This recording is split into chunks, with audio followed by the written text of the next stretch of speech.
துஷ்டரை கண்டால் தூர விலகு. இப்படி ஒரு பழமொழி உண்டு. எதுக்காக இப்படி சொல்லி வச்சாங்க?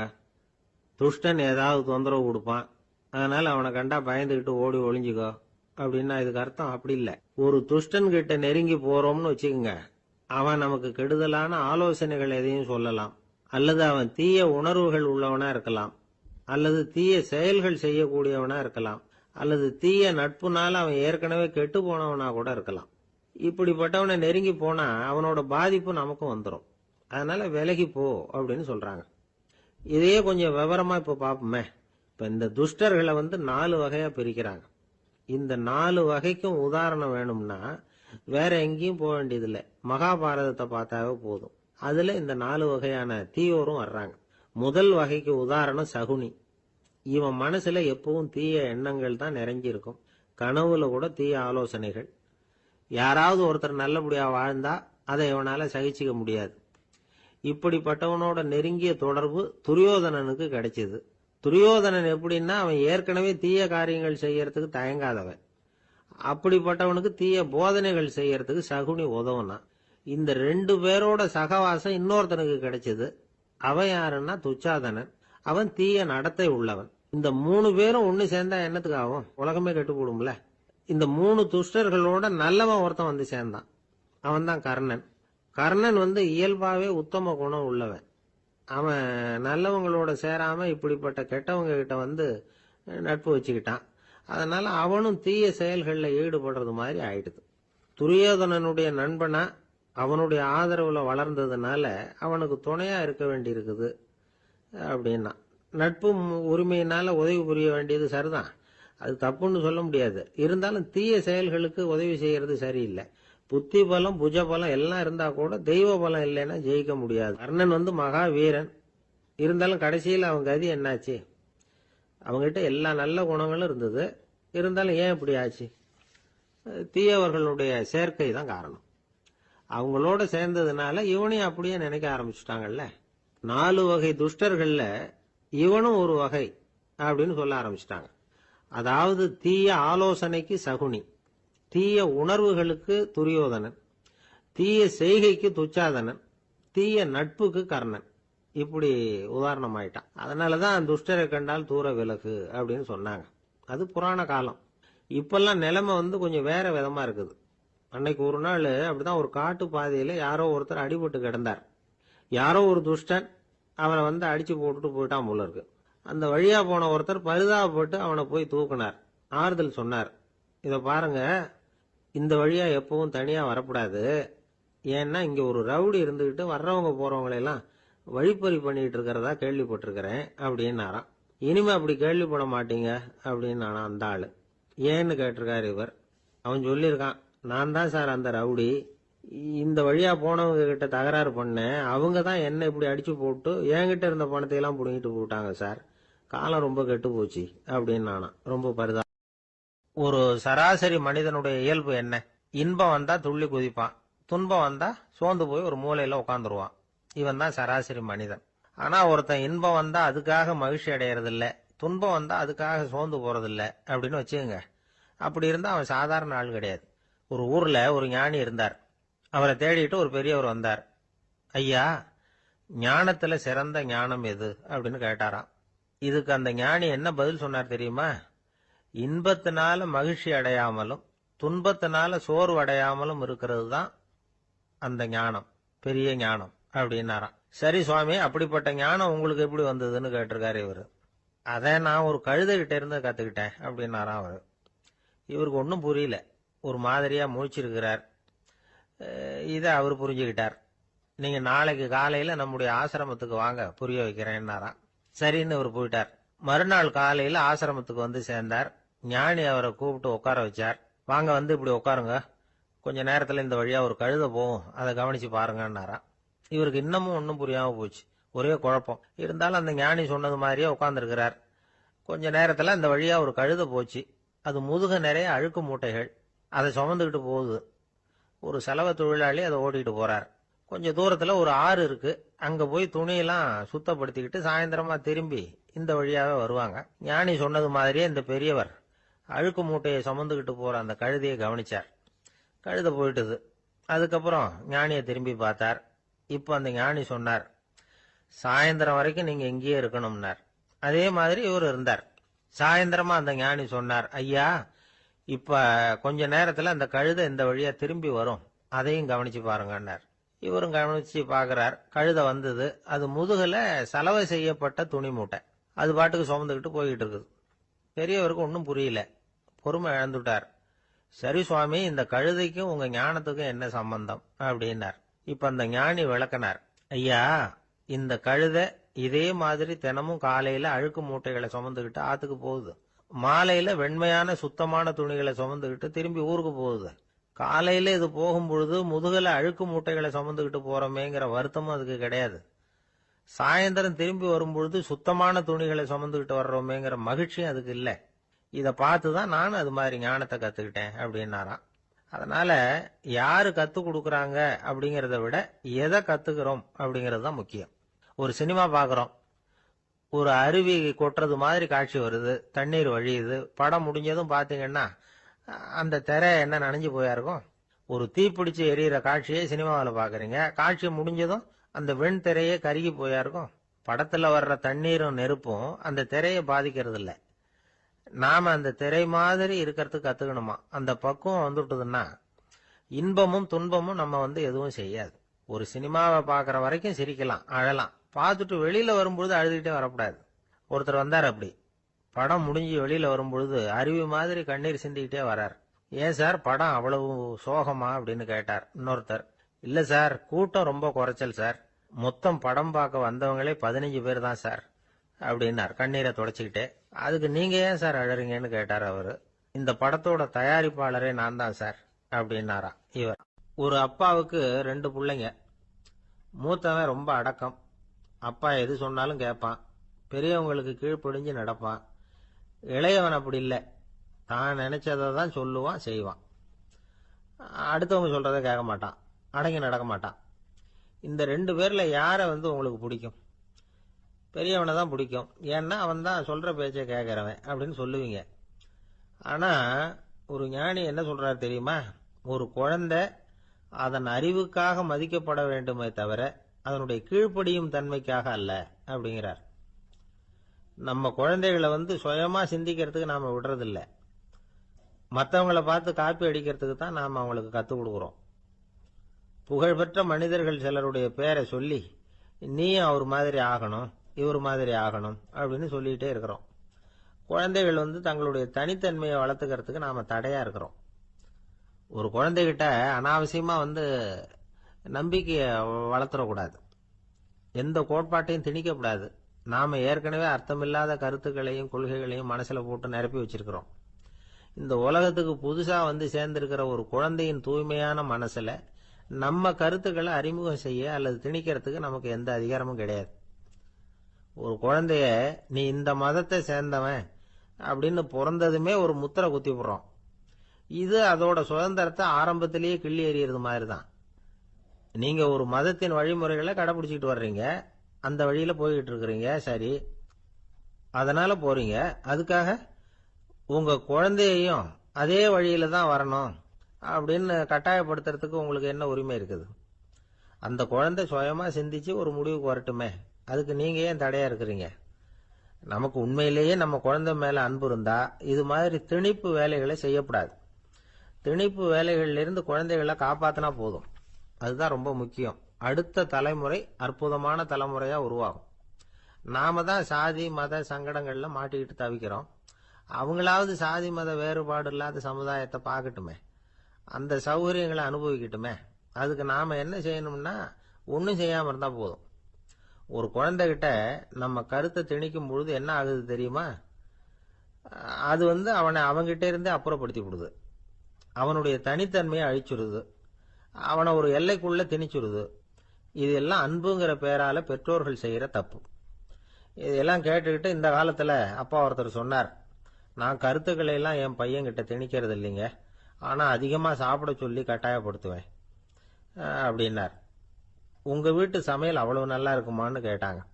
நல்லா இருந்தா நான் ஏன் அவனை சாப்பிட சொல்லி கட்டாயப்படுத்த போறேன் அப்படி. ஒரு நீதிமன்றம், அங்க ஒரு கொலை வழக்கு சம்பந்தமா விசாரணை நடந்துகிட்டு இருக்குது. அந்த வழக்கறிஞர் ரொம்ப தீவிரமா வாதாடிட்டு இருக்கிறார். தன்னுடைய கட்சிக்காரர் நிரபராதிங்கிறது அவருக்கு நல்லா தெரியும். அதனாலதான் அவர் சார்பா வாதாடுறதுக்கே ஒத்துக்கிட்டார். அப்படி அவர் மும்முரமா வாதாடிட்டு இருக்கிற சமயத்துல அவசரமா தந்தி ஒண்ணு வந்து சேர்ந்தது. அதை வாங்கி படிச்சு பார்த்தார். அதுக்கப்புறம் அதை மடிச்சு தன்னுடைய கோட்டு பையில வச்சுக்கிட்டு தொடர்ந்து வாதாட ஆரம்பிச்சிட்டார். பேசி முடிச்சாரு. அதுக்கப்புறம் அங்க கோர்ட்ல இருந்த சக வக்கீல்கள் அவர்கிட்ட வந்தாங்க. தந்தி ஒண்ணு வந்ததே, என்ன விஷயம் அப்படின்னு விசாரிச்சாங்களாம். அப்போ அவர் சொல்லியிருக்கிறார், ஊர்ல சிகிச்சைக்காக போயிருந்த என்னுடைய மனைவி இறந்து போனதா தந்தி வந்திருக்குது அப்படின்னாராம். மற்ற வக்கீல்களுக்கு அதிர்ச்சி. என்னங்க இது, மனைவி இறந்ததை விட கேஸ் முக்கியமா உங்களுக்கு அப்படின்னு கேட்டிருக்கிறாங்க. இறந்து போன என் மனைவி மறுபடியும் திரும்பி வர போறதில்ல. ஆனா என்னுடைய கட்சிக்காரர் ஒரு கொலை வழக்கில் மாட்டிக்கிட்டார். அவரோ நிரபராதி. அவர் உசுரை நான் காப்பாற்ற வேணாமா? இதுதான் என்னுடைய கடமை அப்படின்னாராம். இப்படி இவர் சொன்னது எல்லாரும் அப்படியே திகைச்சு போய் நின்னுட்டாங்களாம். சரி, கடமைக்கு முக்கியத்துவம் கொடுத்த அந்த வழக்கறிஞர் யார் தெரியுமா?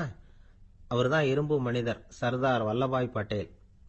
குஜராத் மாநிலத்தில் 1875 அக்டோபர் 31 அன்றைக்கு ஜாவேரி பாய் அப்படிங்கிறவருக்கு 4வது பிள்ளையா அவர் பிறந்தாராம். இந்த ஜாவேரி பாய் யார் தெரியுமா? ஜான்சி ராணி லட்சுமி பாய் போர் படையில ஒரு வீரரா பணிபுரிஞ்சவர். இளம் வயசுல வல்லபாய் படேல் ரொம்ப சிரமப்பட்டு படிச்சிருக்கார். விடாமுயற்சி வெற்றியை கொடுத்தது. கல்லூரியிலையும் காலடி வச்சார். அதுக்கப்புறம் வக்கீல் பட்டத்தையும் வாங்கினார். பிரிட்டிஷ் ஆட்சி நடந்துகிட்டு இருந்த சமயம் குஜராத்தை சேர்ந்த பர்டோலி தாலுகாவில் விவசாயிகள் மேல அரசாங்கம் திடீர்னு நில வரியை வசதி விட்டுதான். ஏழை விவசாயிகள் ரொம்ப கஷ்டப்பட்டிருக்காங்க. அரசாங்கம் வரி செலுத்தாத விவசாயிகளின் நிலங்களை எல்லாம் ஜப்தி செஞ்சுதான். அரசாங்கத்தை எதிர்க்கிறவங்களையெல்லாம் கைது பண்ணி சிறையில அடைச்சுட்டாங்களாம். சில பேர் வீடு வாசல் ஆடு மாட்டையெல்லாம் வித்து கூட வரி கட்ட வேண்டிய நிலைமைக்கு ஆளாயிட்டாங்க. வழக்கறிஞர் வல்லபாய் படேல் நில வரியை உடனே ரத்து பண்ணணும் அப்படின்னு பம்பாய் கவர்னருக்கு ஒரு கடிதம் எழுதினார். எந்த பலனும் இல்லை. உடனே எல்லா விவசாயிகளையும் அணி திரட்டினார்.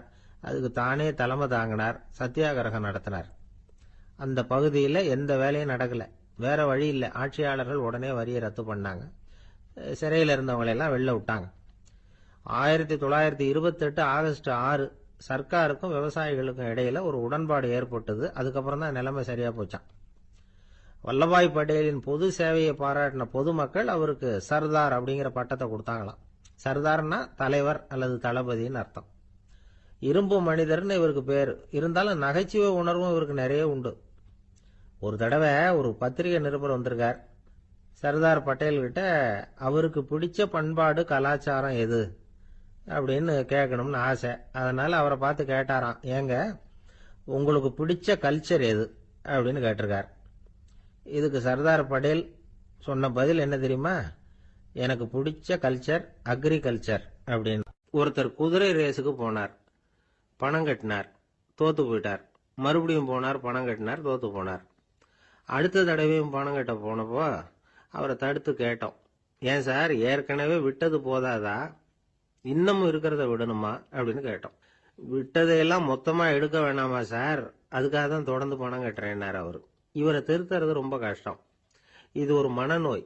மனநோய்கள்ல பல வகை உண்டு.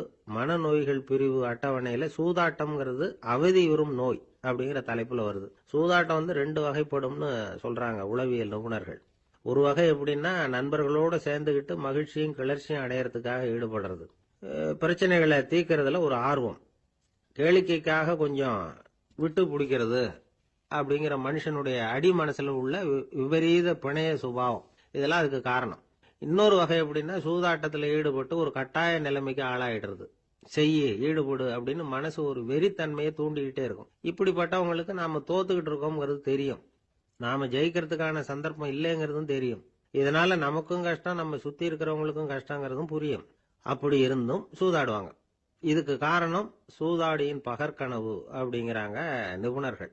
இந்த நிலைமைக்கு கட்டாய சூதாட்டம் அல்லது நிர்பந்த சூதாட்டம் அப்படின்னு பேர் வச்சிருக்கிறாங்க. இப்படிப்பட்ட ஆசாமி இருக்கிறது பூரா விட்டுருவான், கடன் வாங்குவான், திருடுவான். இருந்தாலும் என்னைக்காவது ஒரு நாள் ஜெயிச்சிருவேன் அப்படின்னு சொல்லிக்கிட்டே இருப்பான்.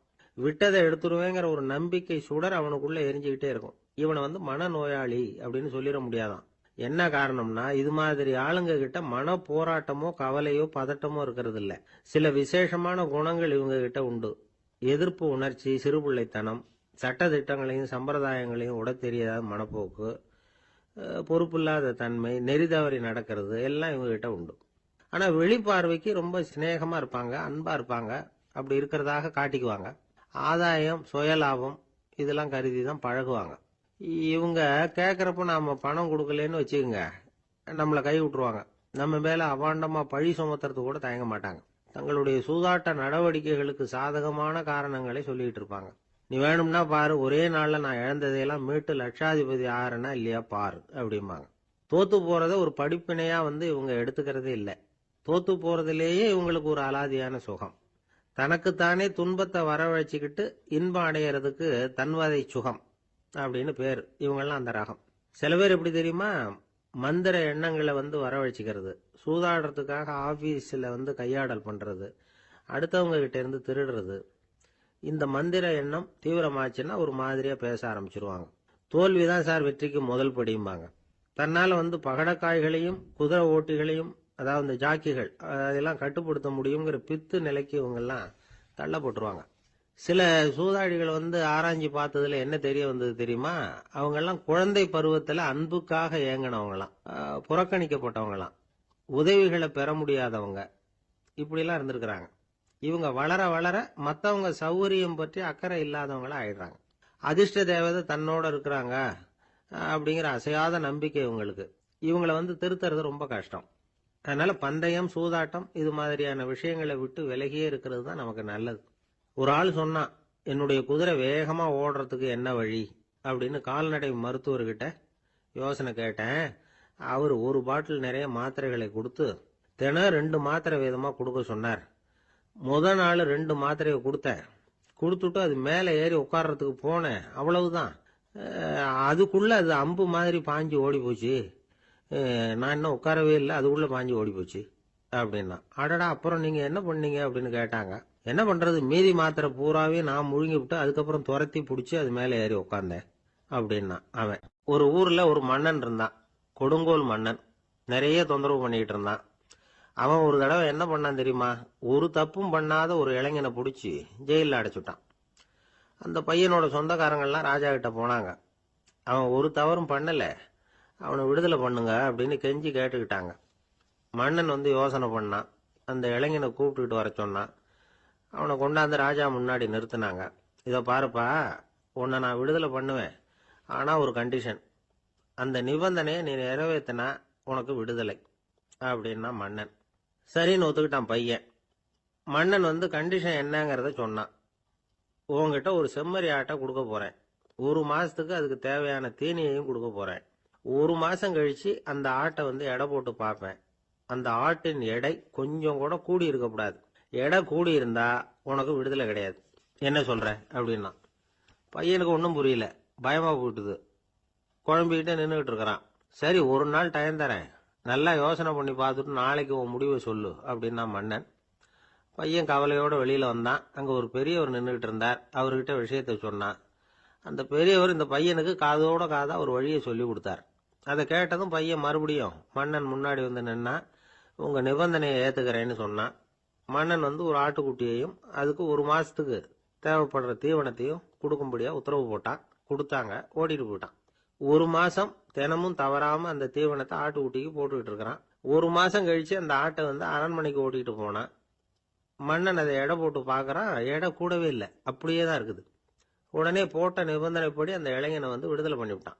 சரி, ஆட்டுக்கு எடை கூடாம இருக்கிறதுக்கு அந்த பெரியவர் சொல்லி கொடுத்த யோசனை என்ன அப்படின்னா, அது வேற ஒண்ணும் இல்லை. அந்த ஆட்டுக்கு எதிரில் அது கண்ணுல படுற மாதிரி ஒரு ஓநாயை கட்டி போட சொன்னார். அவ்வளவுதான். ஆட்டுக்கு ஓநாய்ங்கிறது பிறவி பகை. ஓநாயை பார்த்தா ஆடு நடுங்க ஆரம்பிச்சிரும், அவ்வளவு பயம். தினமும் அந்த ஆடு பயந்துகிட்டே தீனி சாப்பிட்டுது, எடை கூடல. அதுதான் ரகசியம். இது சின்ன பிள்ளைங்களுக்கான ஒரு கதை. இதுல இருந்து தெரிஞ்சுக்க வேண்டிய உண்மை என்னன்னா, நாமெல்லாம் சாப்பிடுறப்ப மனசும் உடம்பும் அமைதியா இருக்கணும். அப்பதான் அது உடம்புல ஒட்டும். அவசரத்திலையும் பயத்திலையும் சாப்பிட்டா அது சரியா ஜீரணம் ஆகாது. இன்னொரு ராஜா இருந்தார். அவரும் ஒரு இளைஞனை ஜெயிலில் அடைச்சு விட்டார். விடுதலை பண்ணணும்னா ஒரு கண்டிஷன்னார். என்னன்னு கேட்டான். ஒரு ஆட்டுக்குட்டியை அவன் முன்னாடி கொண்டாந்து நிறுத்துவேன், நீ அதுகிட்ட ஒரு கேள்வி கேட்கணும், அதுக்கு சரியான பதிலை சொல்லணும். அப்படி செஞ்சுட்டா உனக்கு விடுதலைன்னார். இளைஞன் யோசனை பண்ணி பார்த்தான். சரின்னு ஒத்துக்கிட்டான். அது பிரகாரமே ஆட்டுக்குட்டிய பதில் சொல்ல வச்சுட்டான். என்ன நடந்தது தெரியுமா? ஆட்டுக்குட்டியை கொண்டாந்து நிறுத்தினாங்க. இவன் மெதுவா அதுகிட்ட போனான். அது காதுகிட்ட போய் ஏப்ரலுக்கு அடுத்த மாசம் என்ன மாசம்னு கேட்டான். அது உடனே மேன்னு கத்திச்சு. இவன் விடுதலை ஆயிட்டு. இந்த உலகமே ஒரு நாடக மேடை, நாம எல்லாரும் நடிகர்கள். இது ஞானிகள் சொல்றது. இது ஒரு பக்கம் இருக்கட்டும். இந்த உலகத்துக்குள்ள எத்தனையோ நாடக மேடைகள், எத்தனையோ நடிகர்கள், எத்தனையோ நாடகங்கள், இதெல்லாம் எப்படி ஆரம்பமாச்சு? அதுதான் இன்னைக்கு தகவல். அதாவது ஆதி மனிதன் பேச ஆரம்பிக்கிறதுக்கு முன்னாடி சைகையாலேயே எல்லாத்தையும் சொல்லிட்டு இருந்தான். அதனால அப்பவே நடிப்பு ஆரம்பமாயிட்டுது. முதல்ல ஒரு வேட்டையத்தான் அவன் நடிச்சு காட்டியிருப்பான். இவன் எப்படி போனான், எதிரில் மிருகம் எப்படி வந்தது, அதோட எப்படி சண்டை போட்டான், எப்படி அடிச்சு கொண்டுகிட்டு வந்தான், இதை அப்படியே மற்றவங்களுக்கு நடிச்சு காட்டியிருப்பான். ஏன்னா மொழி கிடையாது. இந்த காலத்துல எல்லாம் நாடகங்களில் நடிக்கிறவங்கள நடிகர்கள்ங்கிறோம். ஒரு காலத்தில் இவங்களுக்கு என்ன பேர் தெரியுமா? திஸ்பியர்கள் அப்படின்னு பேராம். இதுக்கு காரணம் உண்டு. அதாவது 2000 வருஷத்துக்கு முன்னாடி கிரீஸ் நாட்டில் திசிபியஸ் அப்படின்னு ஒரு ஆள் இருந்தான். அவன் ஒரு பெரிய நாடக கலைஞன். அவன் சில இளைஞர்களை சேர்த்துக்கிட்டான், பயிற்சி கொடுத்தான், நாடக குழுவை உருவாக்கினான். நடிகர்களையும் நாடகத்துக்கு தேவையான பொருள்களையும் ஏற்றிக்கிட்டு போகிறதுக்கு ஒரு வண்டியையும் தயார் பண்ணான். அந்த வண்டியிலேயே அவன் கிரேக்க நாடு பூராவும் சுற்றினான். ஊர் ஊராக நாடகம் போட்டான். ஒரு ஊருக்கு போனதும் அங்கே நாடகம் நடத்த தியேட்டர் இருக்கா அப்படிங்கலாம் பார்க்கறது இல்லை அவன். ஏன்னா அப்போலாம் தியேட்டர்னா என்னென்னு தெரியாது. நாடகம்னா அது ஒரு மூடிய கொட்டைக்குள்ளே தான் நடத்தணுங்கிறது அப்போ யாருக்குமே தோணலை. இந்த வண்டி போகும், அதுவே ஒரு பகுதி அப்படியே ஒரு மேடை மாதிரி விரிச்சிக்கும். அதில் ஏறி நின்றுக்கிட்டு நாடகத்தை நடித்து காட்டுவாங்களாம். மக்கள்லாம் எதிரில் தரையில் உட்காந்து அதை பார்த்துக்கிட்டு இருக்கிறது. உலகத்தின் முதல் நடமாடும் தியேட்டர் இதுதானா. இந்த திசிபியஸ் தான் முதலாக உலகத்தில் நாடகம்ங்கிற பொழுதுபோக்கை நடத்தி காட்டினவன் அப்படின்னு சொல்கிறாங்க. அவன் சொந்தமாக நாடகம் எழுதுனான், நடித்தான், நாடகத்தை இயக்கினான். அதனால தான் அவனை first man of the theatre அப்படின்னு சொல்லுவாங்க. அவன் தான் நாடக மேடையின் முன்னோடி. கிரேக்கர் காலத்திலேயே நாடக ஆசிரியர்கள், நடிகர்கள், ரசிகர்கள் இவங்கெல்லாம் உருவாயிட்டாங்களாம். நாடகத்தின் சரித்திரத்தில் இந்த 3 பிரிவும் ரொம்ப முக்கியம். அதாவது கிரேக்க தியேட்டர்கள்லாம் திறந்த வெளி மேடைகள் தான். பெரும்பாலும் மலைச்சரிவுகள், அதுவே படிப்படியாக பண்ணியிருப்பாங்க. கீழே அரைவட்ட வடிவில் மேடை, அதுக்கு ஆர்கெஸ்ட்ரான்னு பேர். பிற்காலத்தில் இதில் உட்காந்து இசைக்குழுவினர் வாய்ச்சதுனால இசைக்குழுவுக்கே ஆர்கெஸ்ட்ராங்கிற பேர் வந்துட்டுது. இப்போ கிரேக்க தியேட்டர்களில் ஒன்று, அதோட காலம் கிமு 340. அதை இன்னமும் பாதுகாத்து வச்சிருக்கிறாங்களாம். எபிடாரஸ் அப்படிங்கிற இடத்துல அது இருக்குதான். இன்னமும் அந்த தியேட்டரை பயன்படுத்திக்கிட்டு வர்றாங்களாம். சிறந்த கிரேக்க நாடகங்கள்லாம் அங்கே நடிக்கிறாங்களாம். ஆரம்ப காலத்திலேயே கட்டணம் கிடையாது. அப்புறம் பின்னாடி தான் நுழைவு கட்டணம்லாம் அப்படியே வந்துட்டு தான். நடிகர்கள் பளபளப்பான ஆடைகள் உடுத்தியிருப்பாங்களாம். இந்த குதிகால் உயர்ந்த காலணிகள் போட்டிருப்பாங்களாம். இதெல்லாம் பழைய குறிப்புகள். பலவிதமான உருவங்களில் மாஸ்க் அப்படின்னு சொல்லப்படுற முகமூடி. அதனால் ஒரே நடிகர் பல வேடங்களில் நடிக்கிறது உண்டான். ஆரம்பத்தில் பெண் நடிகர்கள் கிடையாது, எல்லாம் ஆண் நடிகர்கள் தான். ரோமானியர்கள் தான் முதல் நிரந்தர நாடக மேடையை கட்டினவங்க. அதுதான் முதல் தியேட்டர். கிமு 1048 காலகட்டத்தில் பாம்பிங்கிற நகரத்தில் அதை கட்டியிருக்கிறாங்களாம். கிரேக்க ரோமானிய தியேட்டர்களின் அடிப்படையிலேயே இந்த இத்தாலிய வடிவ அமைப்பாளர்கள் இந்த குதிரை லாட வடிவில் ஒரு ஆடிட்டோரியத்தை உருவாக்கினாங்களாம். இப்படி அதை பற்றி நிறைய தகவல் இருக்குது. 1576 லண்டனில் இந்த வின்ஸ்பர்ரி, அப்புறம் இந்த பில்ட்ஸில், அப்புறம் ஜேம்ஸ் இப்படிங்கிறவர் முயற்சியால் தான் இங்கிலாந்தில் முதல் தியேட்டர் உருவாச்சான். அப்படி ஒருத்தர் இருந்தாராம். உலக நாடக மேடையின் வரலாறு இதுதான். அதாவது இப்பெல்லாம் அறிவியல் வளர்ச்சி அதிகமாயிட்டுது. திரைப்படம், தொலைக்காட்சி எல்லாம் வந்தாச்சு. ஒவ்வொரு வீடுமே ஒரு குட்டி தியேட்டர் மாதிரி ஆயிட்டுது. தொலைக்காட்சி முன்னாடி உட்காந்து எழுந்திருக்கவே மனசு வர்றதில்லை. ஒரு அம்மா ஒரு மனோதத்துவ டாக்டரை தேடிட்டு வந்தாங்களாம் இந்த காலத்தில். டாக்டர், எங்கள் வீட்டுக்காரர் எப்போ பார்த்தாலும் டிவி முன்னாடி உட்காந்துக்கிட்டு அதையே வெறிச்சு பார்த்துக்கிட்டு இருக்கிறார், உத்து பார்த்துக்கிட்டு இருக்கார், எனக்கு சந்தேகமாக இருக்குன்னாங்களாம். இது மனக்கோளாறு இல்லைங்க, ஆர்வ கோளாறு, அவ்வளவுதான், இதுக்காக பயப்படாதீங்கன்னாராம் டாக்டர். அப்படி இல்லை டாக்டர், டிவி ஓடும் பொழுது நாம் எல்லாம் அதை பார்க்குறோம் சரி, ஆனால் அவர் அப்படி இல்லை, டிவியை நிறுத்தினதுக்கு அப்புறமும் அதையே உத்து பார்த்துட்டு உட்காந்துருக்கிறார், அதனால தான் சந்தேகப்பட்டு உங்ககிட்ட வந்தேன் அப்படின்னாங்களாம். கணவன் மனைவி அன்பா இருக்கணும், ஒருத்தர் ஒருத்தர் நல்லா புரிஞ்சுக்கணும், விட்டு கொடுக்குற மனப்பான்மை வேணும், அதுதான் ஒரு நல்ல குடும்பம். இன்னைக்கு பல குடும்பங்களில் அர்த்தமில்லாத சண்டைகள் தான் அதிகம். கிராமப்புறங்களில் வேடிக்கையாக ஒரு கதை சொல்லுவாங்க. ஒரு ஊரில் ஒரு ஆள் இருந்தான், வேலை வெட்டி இல்லாமல் சும்மாவே இருந்தான். அவனுக்கு கல்யாணம் பண்ணி வச்சாங்களாம். மனைவி சேர்ந்தா. சும்மாவே உட்காந்துருக்கிறியே, ஏதாவது சம்பாதிக்கிற வழியை பாரு அப்படின்னு இருக்கா. அதுக்கு தான் யோசனை பண்ணிட்டு இருக்கிறேன், ஒரு அருமையான ஐடியா அப்படின்னு நானா. என்ன அது சொல்லு அப்படின்னு இருக்கா அவ. ஒரு ஆட்டுக்குட்டி வாங்க போறேன்னு இருக்கான். அதை வாங்கி என்ன பண்ண போறேன்னா, அந்த குட்டி வளரும், பெருசாகும், அதுக்கப்புறம் அது நிறைய குட்டி போடும் அப்படின்னு இருக்கான். சரி, அப்புறம் அப்புறம் என்ன, அதையெல்லாம் சந்தையில் கொண்டுட்டு போய் விற்றுவிட்டு அந்த காசுக்கு ஒரு எருவு மாடு வாங்கலாம். சரி, அது எதுக்கு? எருவு மாடு நிறைய பால் கொடுக்கும், அதை கொண்டுகிட்டு போய் பால் பண்ணையில் கொடுப்பேன், அல்லது நானே விற்றுருவேன், கை நிறைய காசு கிடைக்கும். அதுக்கப்புறம் ஒரு பசுமாடு வாங்குவேன், பாலையும் விற்கலாம், நாமளும் காய் போட்டு சாப்பிட்லாம், இப்படிலாம் சொல்லியிருக்கான். அப்போ அந்த பொண்ணு சொல்லிச்சான், அடுத்த தெருவில் இருக்கிற எங்கள் அம்மா வீட்டுக்கும் கொஞ்சம் பால் கொடுத்து அனுப்பலாம் அப்படின்ட்டுருக்கான் அந்த பொண்ணு. இந்த இடத்துல கணவனுக்கு கோவம் வந்துட்டுது. அது எப்படி உங்கள் அம்மா வீட்டுக்கு எதுக்கு கொடுக்கணும், அதெல்லாம் முடியாதுன்றிருக்கான். இந்த இடத்துல சண்டை ஆரம்பமாயிட்டுது. கொஞ்ச நேரத்தில் ரெண்டு பேரும் சத்தம் போட ஆரம்பிச்சிட்டாங்க. கடுமையான சண்டை நடக்கிறத பக்கத்து வீட்டுக்காரன் காதில் வாங்கினான். அவன் ஓடியாந்தான். அவனுக்கு தெரியும், வாங்காத மாட்டுக்காக இப்படி சண்டை போட்டுக்கிட்டு இருக்கிறாங்கங்கிறது அவனுக்கு புரியும். அவன் ஓடி வந்து சொன்னான், ஏண்டா உன்னோட பசுமாட்டை ஒழுங்காக கட்டி போடக்கூடாதான்னு இருக்கான். என்னடா சொல்கிறேன்னா இவன், உன் மாடு என் தோட்டத்தில் வந்து மேய்ஞ்சுட்டுது, பயிரெலாம் நாசமாயிட்டுது, 10,000 ரூபா அளவுக்கு சேதம், அதை வாங்கிட்டு போகிறதுக்கு தான் வந்தேன், குடுறா 10,000 நானா. இவன் அரண்டு போயிட்டான்.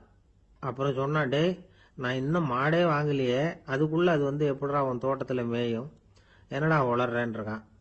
நீ தாண்டா இப்போ உளறிக்கிட்டு இருக்க, மாடே வாங்கலை, அதுக்குள்ளே எப்படிடா வந்து உன்னுடைய மனைவி அவங்க அம்மா வீட்டுக்கு பால் கொடுத்து அனுப்ப முடியும் அப்படின்னு அவன் கேட்டானா. நம்மளுக்கு இப்போ தான் புத்தி வந்துதான், அர்த்தமே இல்லாத சண்டை போட்டுக்கிட்டு இருக்கிறோம் அப்படிங்கிறத அவன் புரிஞ்சுக்கிட்டானான். இது நம்ம முன்னோர்கள் சொல்லியிருக்கிற ஒரு கதை. சண்டையில் தான் அர்த்தம் இல்லையே தவிர கதையில் அர்த்தம் உண்டு. அதாவது இல்லாத விஷயங்களுக்காக சண்டை போட்டுக்கிட்டு இல்லறத்தை வீணாக்கிக்கிட்டு இருக்கிற மனிதர்கள் இன்றைக்கு நிறைய பேர் இருக்கிறாங்க. ஒருத்தன் தன்னுடைய மனைவியை பற்றி மாமனார்கிட்ட புகார் சொன்னானா, மாமா உங்கள் பொண்ணு அர்த்தமில்லாத சண்டை போடுறா, எதுக்கு எடுத்தாலும் எடுத்தெறிஞ்சு பேசுறா அப்படின்னு இருக்கான். நீ எப்படி மாப்பிள்ளை அதை சமாளிக்கிற அப்படின்னு கேட்டிருக்காரு அவரு. அவ எடுத்தெறியறது என் மேலே படாமல் ஒதுங்கி நின்னுக்கிறேன் அப்படின்னு நானா. நமக்கு முன்னாடி நமக்கு வேண்டிய ஒருத்தர் ஒரு கிளாஸில் நமக்கு பழச்சாறு கொண்டாந்து வைக்கிறாருன்னு வச்சுங்க.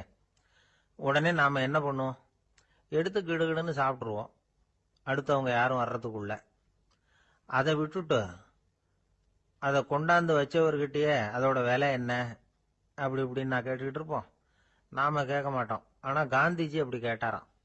எப்போ தெரியுமா, 1935. அந்த வருஷம் மே மாசத்துல ஒரு நாள் காந்திஜி டெல்லியில் இருக்கிறார்.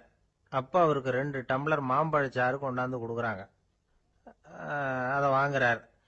இதோட விலை என்ன அப்படின்னு கேட்டார் காந்திஜி. யாருக்கிட்ட கேட்டாருன்னா மனுபென் காந்தி கிட்ட கேட்குறார். அவங்க தான் கொண்டாந்து கொடுக்குறாங்க. காந்திஜிக்கு உதவி செய்யறதுக்காக அவர் கூடவே இருந்தவங்க அவங்ககிட்ட தான் கேட்குறாரு. காந்திஜி சும்மா வேடிக்கைக்காக இப்படி கேட்குறாருன்னு நினச்சிட்டாங்க அந்த அம்மா. அதுவும் இல்லாமல் அதோட விலையை கேட்டால் காந்திஜி நிச்சயமாக அதை சாப்பிட மாட்டார் அப்படிங்கிற பயம் வேற. அதனால் அந்த அம்மா பதில் எதுவும் சொல்லாமல் கம்முன்னு இருந்துட்டாங்க. கொஞ்ச நேரம் ஆச்சு. அந்த பழச்சாறு வச்ச இடத்துல அப்படியே இருக்குது, வச்ச இடத்துல வச்சபடியே இருக்கு. காந்திஜி அதை சாப்பிடவே இல்லை. மனுபென் காந்தி பார்த்தாங்க. மெதுவாக காந்திஜி கிட்ட போய் அதை சாப்பிடுங்களேன் அப்படின்னாங்க. பழச்சாறு விலை என்னன்னு கேட்டேன், அதுக்கு பதில் இல்லை. அது முதல் தப்பு. பதிலை எதிர்பார்த்திருந்தும் அதை பற்றி விசாரிக்கல, அது 2வது தப்பு. இப்படி 2 தப்புகளை பண்ணிவிட்டு என்கிட்ட வந்து இதை சாப்பிடுங்கன்னு சொன்னா அது எப்படி அப்படின்னு கேட்டாராம் காந்திஜி. மனுபென் காந்தி என்ன சொல்றதுன்னு தெரியாம திகைச்சு போய் நின்றுகிட்டு இருந்தாங்க. காந்திஜி தொடர்ந்து சொன்னாராம், இப்ப என் முன்னாடி வச்சிருக்கிற இந்த பழச்சாறு விலை சுமாரா ஒரு அரை ரூபாயாவது இருக்கும். அது அந்த காலத்து மதிப்பு. இந்த பழச்சாறு இல்லாம கூட என்னால இருக்க முடியும். ஆனா அவசியமான பொருள்களை வாங்கறதுக்கு கூட சக்தி இல்லாத மக்கள் இந்த நாட்டில் நிறைய பேர் இருக்கிறாங்க. அப்படி இருக்கிறப்போ எனக்கு என்னத்துக்கு இந்த விலை உயர்ந்த பானம்? இதை இப்போ நான் சாப்பிட்டா என் உடம்பு வேணும்னா ஆரோக்கியமாகலாம், ஆனா என் மனசு அமைதி அடையாது. எனக்கு என்னுடைய உடல் ஆரோக்கியத்தை விட மன ஆரோக்கியம் தான் முக்கியம். அதனால இதை நான் சாப்பிட மாட்டேன், எடுத்துட்டு போயிடு அப்படின்னாராம். அந்த சமயத்துல ஒரு அகதி பொண்ணு 2 குழந்தைகளோட காந்திஜியை பார்க்கறதுக்காக வந்தது.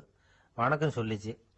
காந்திஜி உடனே தனக்கு முன்னாடி இருந்த பழச்சாற்றை எடுத்து அந்த பொண்ணுகிட்டையும் குழந்தைகள்கிட்டையும் கொடுத்து சாப்பிட சொன்னார். அவங்க அதை வாங்கி ரொம்ப சந்தோஷத்தோட சாப்பிட்டாங்களாம். அதை பார்த்த காந்திஜி முகத்துல ஒரு புன்னகை, ஒரு பரவசம், ஒரு திருப்தி. அவர் மனசு நிறைஞ்சிருந்தது. அப்போ அவர் சொன்னாராம், ஆண்டவன் எனக்கு எப்பவும் சரியான சமயத்துல கை கொடுப்பாருங்கிறது அதுக்கு இதுதான் அத்தாட்சி. நான் ஒரு இக்கட்டான சூழ்நிலையில இருக்கிறப்ப கூட கடவுளின் கருணையால அந்த சூழ்நிலை என்னை பாதிக்கல.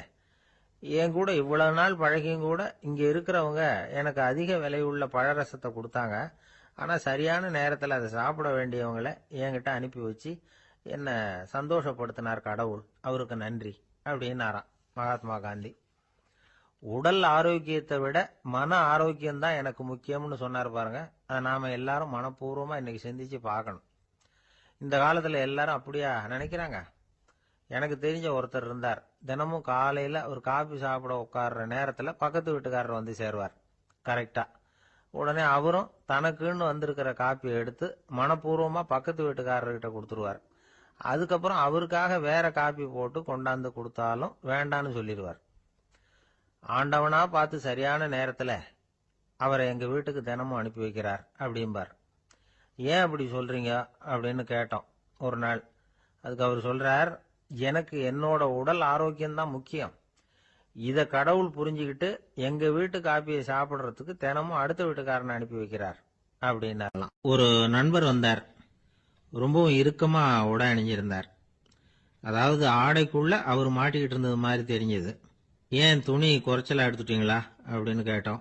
இல்லைங்க, எனக்கு எப்பவுமே இறுக்கமா உடை அணியறது தான் பிடிக்கும் அப்படின்னார். ஒருத்தர் எப்படி உடை அணிகிறார் அப்படிங்கிறத வச்சே அந்த ஆள் எப்படிப்பட்டவர் அப்படிங்கிறத கண்டுபிடிச்சிடலாம். உடை அணிகிற விதம் ஒருத்தருடைய மனநிலையை வெளிப்படுத்துதான்.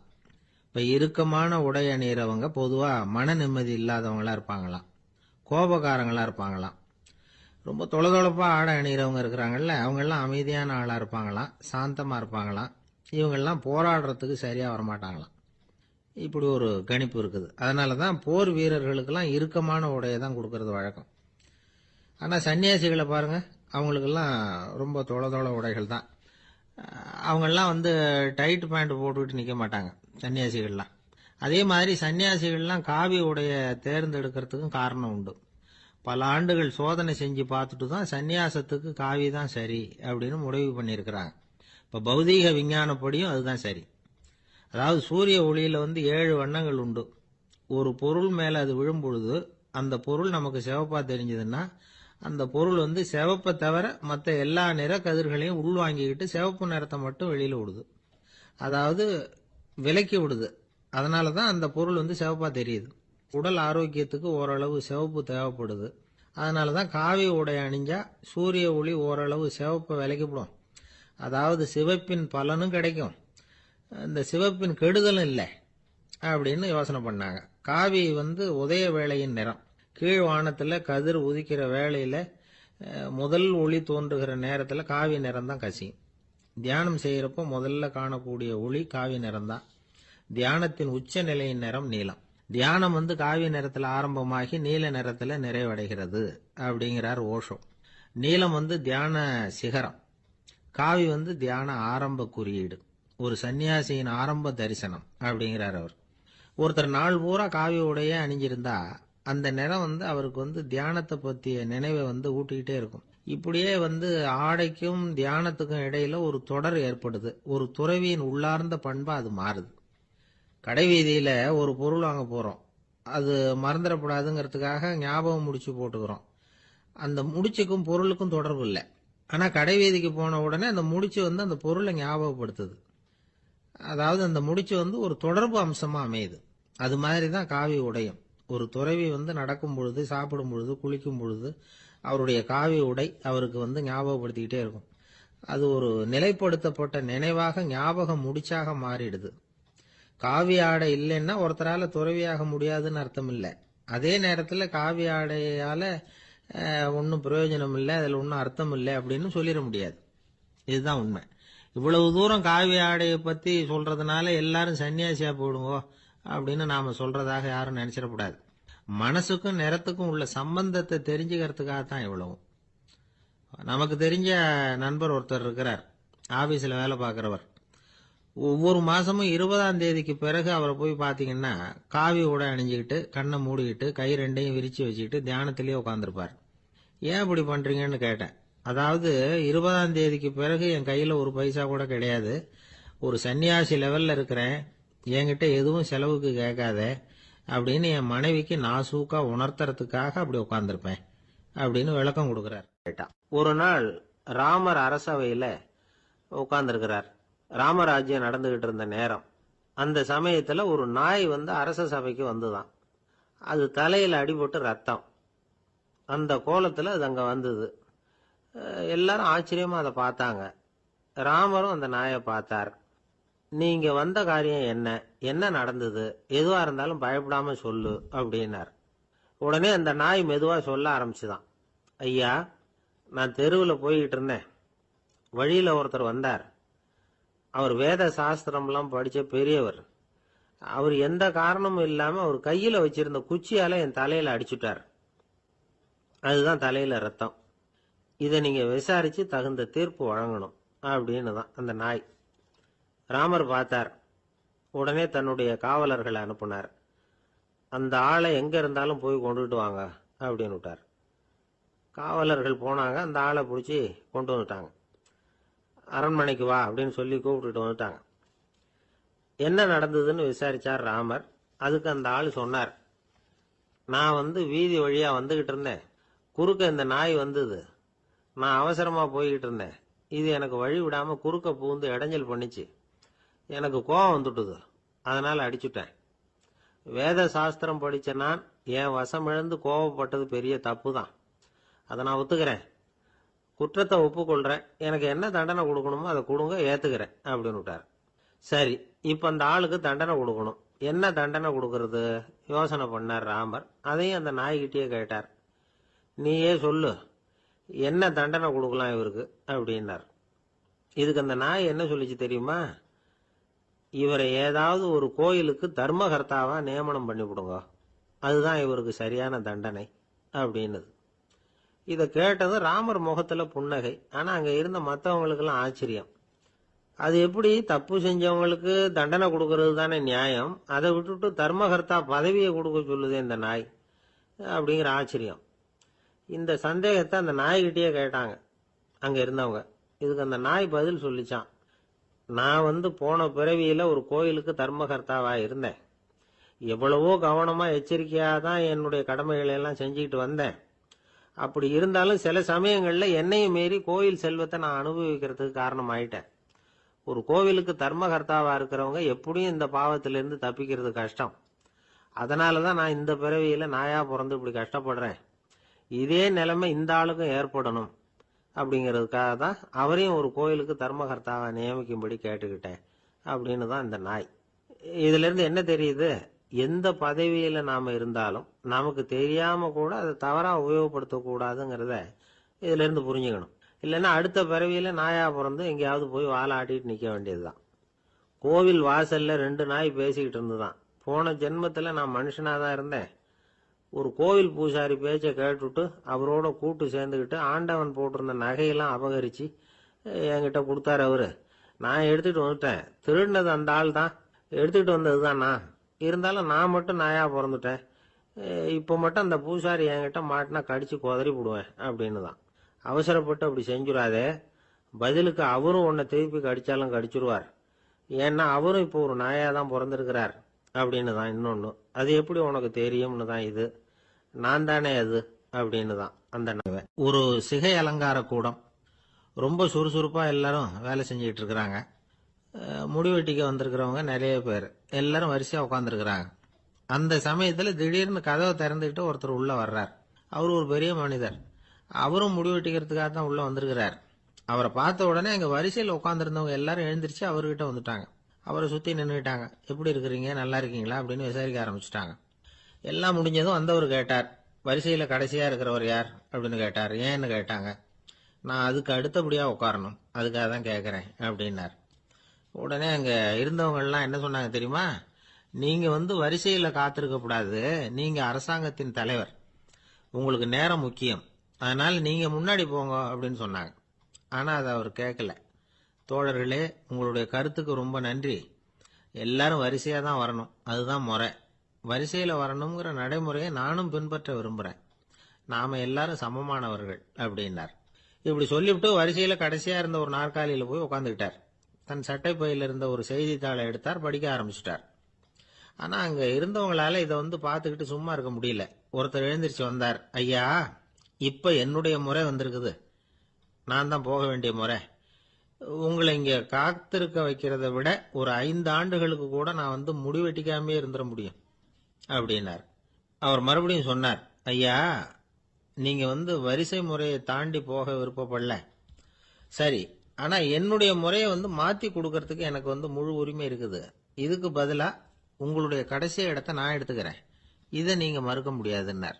அங்க இருந்த மற்றவங்களும் இதை ஒரு மனசா வற்புறுத்த ஆரம்பிச்சிட்டாங்க. அந்த பெரிய மனிதர் பார்த்தார், சரின்னு கடைசியா ஒத்துக்கிட்டார். அவர் யார் தெரியுமா? அவர் தான் மாவீரர் லெனின். ரஷ்யாவில் கிரெம்ளின் சிகை அலங்கார கூடத்துல தான் இது நடந்தது. எல்லாரும் இந்நாட்டு மன்னர்கள்னு வாயளவுல பேசுறதுல என்ன பிரயோஜனம்? நாம எல்லாரும் சமம்ங்கிறத நடைமுறையில கடைபிடிச்சு காட்டினவங்க கொஞ்சம் பேர் தான். அவங்கள ஒருத்தர் தான் லெனின். வரிசையில நின்று வர்றதுங்கிறது ஒரு சிறந்த பண்பு, உயர்ந்த பண்பு. இன்னைக்கு பல இடங்கள்ல அது நமக்கு தேவைப்படுது. ஒரு ரேஷன் கடைவாசல், கடை திறக்கிறதுக்கு முன்னாடியே எல்லாரும் வரிசையில நின்றுட்டாங்க. கடைசியா வந்த ஒருத்தர் கியூவில் முன்னாடி போறதுக்கு முயற்சி பண்றார். ஏற்கனவே நின்றுட்டு இருக்கிறவங்க அவரை முன்னாடி போறதுக்கு விட மாட்டேங்கிறாங்க. கடைசியா போய் நில்லையா அப்படின்னு எல்லாரும் கத்துறாங்க. அது அவர் காதுல வாங்கல. முண்டி அடிச்சுக்கிட்டு முன்னாடி போறதுக்கே முயற்சி பண்ணிட்டு இருக்கிறார். எல்லாரும் சேர்ந்து அவரை வலுக்கட்டாயமா இழுத்து கொண்டாந்து பின்னாடி கொண்டு போய் நிறுத்திவிட்டாங்க. நிறுத்திவிட்டு சொன்னாங்க, இதை பாருப்பா, நாங்க இருக்கிற வரைக்கும் நீங்க முன்னாடி போய் எதையும் வாங்க முடியாது, தெரிஞ்சுக்கோ அப்படின்னாங்க. இப்போ அந்த ஆள் சொன்னாராம், நான் இங்க பின்னாடி நிக்கிற வரைக்கும் நீங்களும் எதுவும் வாங்க முடியாது அப்படின்னாராம். ஏன்னு கேட்டிருக்கிறாங்க. நான் தான் அந்த கடையை திறக்க வேண்டிய ஆள் அப்படின்னா. ஒரு அழகான கடற்கரை, சுற்றுலா பயணிகள் நிறைய பேர் அங்க போறது வழக்கம். சனி ஞாயிறு கூட்டம் அதிகமா இருக்கும். அதோட விளைவு என்னங்கிறது அடுத்த நாள் தான் தெரியும். ஆமா, அந்த கடற்கரையை சுத்தப்படுத்துற தொழிலாளிகள் திங்கட்கிழமை ரொம்ப சிரமப்படுவாங்க. சனி ஞாயிறு வந்த கூட்டம் கடற்கரை பூராவும் காலி ஐஸ்கிரீம் கப்புகளை வீசி எறிஞ்சிட்டு போயிருக்கும். ஆயிரக்கணக்கான கப்புகள் அங்க பரவலா கிடக்கும். அதையெல்லாம் பொறுக்கி எடுத்து சுத்தம் பண்ணி ஆகணும். இதனால திங்கட்கிழமை வேலைக்கு வர்றதுக்கு எல்லாரும் பயப்படுவாங்க. அப்படி ஒரு நிலைமை. பல பேர் அன்னைக்கு லீவ் எடுத்துட்டு போயிடுறது வழக்கம். நமக்கு எதுக்கு இன்னைக்கு தொந்தரவுன்னு. இது ஒரு பெரிய பிரச்சனையா இருந்தது. இதுக்கு என்ன பண்ணலாம் அப்படின்னு யோசனை பண்ணாங்க. ஒரு ஆலோசனை கூட்டத்துக்கு ஏற்பாடு பண்ணாங்களாம். அந்த நகர நிர்வாக அலுவலர்கள், பணியாளர்கள் எல்லாரும் அதுல கலந்துகிட்டாங்க. கூட்டம் ஆரம்பமாச்சு. ஆரம்பத்துல சொன்னாங்க, இந்த பிரச்சனைக்கு ஒரு தீர்வு வேணும், என்ன பண்ணலாம், அதை முடிவு செய்யறதுக்கு தான் இந்த கூட்டம். இதுல நீங்க செய்ய வேண்டியது என்னன்னா, உங்களுக்கு தோன்றுகிற யோசனை எதுவா இருந்தாலும் சொல்லுங்க, கொஞ்சம் கூட தயக்கம் வேண்டாம். நாம சொல்ற யோசனை ஈடுபடுமா படாதா அப்படின்னு எல்லாம் யோசிக்க வேணாம். எல்லாருடைய யோசனைகளையும் அப்படியே பதிவு செய்துகிறோம். கடைசியா அதுல இருந்து ஒரு சிறந்த யோசனையை தேர்வு பண்ணி அதை பயன்படுத்தலாம். இந்த சந்தர்ப்பத்தில் இன்னொரு முக்கியமான வேண்டுகோள், எவ்வளவு சாதாரணமான யோசனையா இருந்தாலும் சரி, அது சொல்லும் பொழுது அடுத்தவங்க ஏளனம் செய்யக்கூடாது. இது ஒரு பெரிய யோசனையா அப்படின்னு சொல்லி எதையும் அலட்சியப்படுத்தக்கூடாது. இதுதான் அந்த கூட்டத்தின் ஆரம்பத்தில் செய்யப்பட்ட அறிவிப்பு. உடனே அந்த கூட்டத்தில் இருந்தவங்க ஆளுக்கு ஒரு யோசனை சொல்ல ஆரம்பிச்சாங்க. ஒருத்தர் எழுந்திருச்சார், இங்க வர்ற சுற்றுலா பயணிகள் கிட்ட ஆளுக்கு $10 ஒரு டெபாசிட் மாதிரி வைப்பு பணமா வாங்கிக்கணும். காலி ஐஸ்கிரீம் கப்பை திருப்பி கொடுத்தா அந்த பணத்தை திருப்பி கொடுத்துடலாம். இப்படி ஒரு ஏற்பாடு பண்ணிட்டா கப்புகளை தேடி பொறுக்கிட்டு இருக்க வேண்டியதில்லை, எல்லாம் ஒரே இடத்துக்கு சேர்ந்துரும். அப்படியே நாம தூக்கிட்டு போய் ஒரு இடத்துல கொட்டி போடலாம் அப்படின்னாரு. இன்னொருத்தர் எழுந்திருச்சார், கப்பை கீழே போட்டா $50 அபராதம் அப்படின்னு அங்கங்க போர்டு எழுதி வச்சுடலாம். கப்புகளை போடுறதுக்கு அங்கங்க பெரிய கூடைகளை வச்சுடலாம். நாம சாவகாசமா அந்த கூடைகளை சேகரம் பண்ணிக்கலாம் அப்படின்னாராம். இன்னொருத்தர் எழுந்திருச்சு கொஞ்சம் கோபமா பேசினார். கப்புகளை அவங்க வாயிலேயே திணிச்சுடணும், அதுகளை முன்னு சாப்பிட்டு பார்த்தாதான் தெரியும் அது எவ்வளவு கஷ்டங்கிறது அப்படின்னு ரொம்ப கடுமையா பேசியிருக்காரு. இது வேடிக்கையா தெரிஞ்சாலும் இந்த யோசனையும் பதிவு செஞ்சுக்கிட்டாங்களாம். இப்படி பல யோசனைகள். கடைசியா எல்லாத்தையும் படிச்சு பார்த்துட்டு பரிசீலனை பண்ணாங்க. அப்புறம் தான் யோசனை வந்தது. இவர் வேடிக்கையா சொன்னது, கப்புகளை அவங்கவுங்க வாயிலேயே திணிச்சு சாப்பிட சொல்லணும், அதுதான் தண்டனைன்னாருல, ஏன் அப்படி சாப்பிடுறது மாதிரியே கப்புகளை தயார் பண்ண என்ன அப்படின்னு சிந்திக்க ஆரம்பிச்சாங்களாம். ஆகா, அதுதான் சரின்னு ஒரு முடிவுக்கு வந்தாங்க. அதுல இருந்து உருவானதுதான் இந்த வேஃபர் கப்ஸ். ஐஸ்கிரீமை சாப்பிட்டு முடிச்சதும் கப்பையும் சாப்பிட்டுடலாம். கோன் ஐஸ்கிரீம் சாப்பிடுறோம்ல, அதுதான். அமெரிக்காவில் மியாமி கடற்கரையில ரொம்ப காலமா இருந்துகிட்டு வந்த குப்பை பிரச்சனைக்கு இப்படிதான் ஒரு தீர்வு வந்துதான். இதுல இருந்து நாம புரிஞ்சுக்க வேண்டியது என்னன்னா, நாம அன்றாட எத்தனையோ பிரச்சனைகளை சந்திக்கிறோம், அதுக்கெல்லாம் தீர்வு உண்டு. அது எங்க ஒளிஞ்சிருக்குன்னு கண்டுபிடிக்கணும். அந்த அந்த யோசனையையும் நல்லா தீவிரமா யோசிக்கணும். யார் என்ன யோசனை சொன்னாலும் அதை அலட்சியப்படுத்தக்கூடாது. அக்கறையோட கவனிக்கணும், அதை யோசிச்சு பார்க்கணும். ஒரு அம்மா தன்னோட வீட்டுக்காரரை ஒரு மனநல மருத்துவர்கிட்ட அழைச்சிட்டு வந்தாங்களாம். டாக்டர், இவருக்கு கோன் ஐஸ்கிரீம் பிடிக்கல, பேப்பர் கப்பில் இருக்கிற ஐஸ்கிரீம் தான் வேணும்னு அடம் பிடிக்கிறார் அப்படின்னாங்களாம். அது ஒன்றும் தப்பு இல்லையேன்னாராம் டாக்டர். இதுக்கு அந்த அம்மா சொன்னாங்களாம், இவர் கப்பு ஐஸ்கிரீம் வாங்குறதுல தப்பு இல்லை டாக்டர், பிரச்சனை அது இல்லை. அப்புறம் வேற என்னன்னு கேட்டிருக்காரு. வாங்கினதும் ஐஸ்கிரீமை கீழே கொட்டிவிட்டு அந்த பேப்பர் கப்பை மட்டும் விரும்பி சாப்பிடுறார், அதனால தான் உங்ககிட்ட அழைச்சிட்டு வந்தேன் அப்படின்னு. வாழ்க்கையில சில சந்தர்ப்பங்கள்ல நாம சில அவமானங்களை சந்திச்சே தீர வேண்டியிருக்கு. என்ன பண்றது, காலம் அப்படி. அவமானப்படுறவங்க உடனே அடங்கி போயிடுறது தான் உலக வழக்கம். அவமானப்பட்டா உடனே சீறி எழறவங்களும் உண்டு. ஆனா அதையே ஒரு சவாலா எடுத்துக்கிட்டு முன்னுக்கு வர்றவங்களும் சில பேர் இருக்கிறாங்க. அவங்க ரொம்ப அபூர்வம். இன்னைக்கு மனோதத்துவ நிபுணர்கள்லாம் என்ன சொல்றாங்க தெரியுமா? அவமானப்பட்டுட்டா உடனே அடங்கி போயிடக்கூடாதான். அதையே ஒரு சவாலா எடுத்துக்கிட்டு மனசுல ஒரு வைராக்கியத்தோட முயற்சி பண்ணுனா வாழ்க்கையில எல்லாரும் முன்னேறலாமா. அவமானம்ங்கிறத நாம வைராக்கியமா மாத்திக்கணும். அதுதான் வெற்றிக்கு வழி.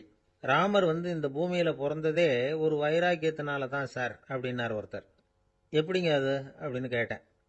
அவர் சொன்னார், தசரதருக்கு ராமர் குழந்தையா பிறக்கணும், அப்பதான் இங்க இருக்கிற கஷ்டங்கள்லாம் நீங்கும் அப்படின்னு சர்வ லோகமும் எதிர்பார்த்துக்கிட்டு இருக்குது. ஆனா அவர் எப்போ பிறப்பார் அப்படின்னு யாருக்கும் தெரியல. அந்த காரியம் சீக்கிரம் நடக்கணுமே, அதுக்கு என்ன பண்றது? நாரதர் வந்தார் ஒரு நாள் தசரதரை தேடி. தசரதா, உனக்கு ஒரு செய்தி தெரியுமான்னு ஆரம்பிச்சார். அவர் எப்பவும் இப்படித்தானே ஆரம்பிக்கிறது வழக்கம். என்ன விஷயம்னு கேட்டார் தசரதர்.